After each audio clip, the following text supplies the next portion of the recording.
Assalamualaikum warahmatullahi wabarakatuh. Perkenalkan, nama saya Oscar Samudra Clever dengan NIM 20090760004. Kali ini saya akan coba menjawab soal kemarin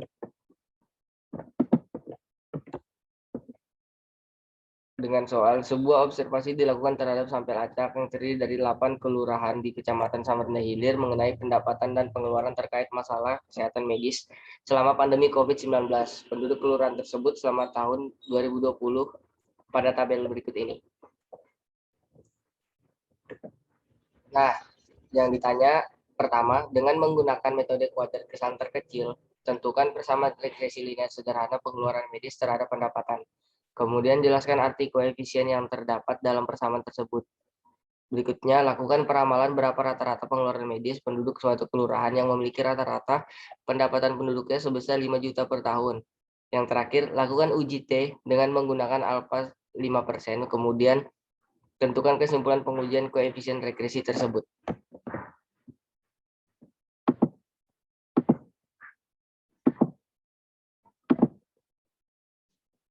Untuk menjawabnya, di sini saya menggunakan Word agar tidak rumit.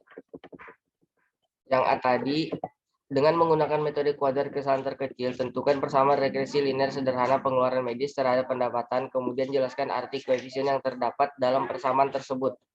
Sebelumnya kita buat tabel dulu seperti ini, sampai mendapatkan jumlahnya.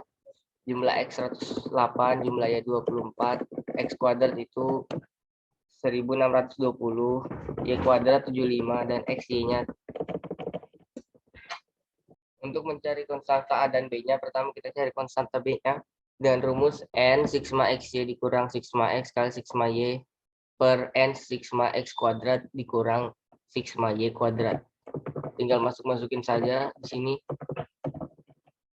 Didapatkan B-nya itu 0,12. Setelah mendapatkan B-nya, kita cari A-nya. Dengan rumus Y dikurang BX. Y-nya 3, B-nya masukin 0,12, dan X-nya 13,5. Didapatkan hasil A-nya 1,38. Jadi persamaan garis regresi linear sederhana pengeluaran medis adalah Y aksen sama dengan A plus BX sama dengan 1,38 plus 0,12X. Untuk soal kedua atau B-nya, lakukan peramalan berapa rata-rata pengeluaran medis penduduk suatu kelurahan yang memiliki rata-rata pendapatan penduduk sebesar 5 juta rupiah per tahun. Nah, jika di sini pendapatan penduduknya sebesar 5 juta rupiah per tahun, jadi X-nya itu 5. Maka tinggal masukkan saja Y sama dengan 1,38 plus 0,12X. Masukkan X sama dengan 5, maka didapatkan Y sama dengan 1,98. Itu adalah peramalan rata-rata pengeluaran medis penduduk satu kelurahan yang memiliki rata-rata pendapatan penduduk sebesar 5 juta per tahun. Untuk yang terakhir, lakukan uji T dengan menggunakan aksen sama dengan 5%, kemudian tentukan kesimpulan pengujian koefisiensi regresi tersebut.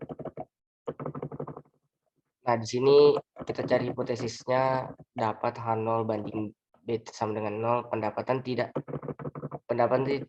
sama dengan 0, pendapatan tidak berpengaruh terhadap pengeluaran medis. Apabila tidak sama dengan 0, pendapatan berpengaruh terhadap pengeluaran medis. Untuk mendapatkan T-nya di sini kita gunakan tabel seperti ini.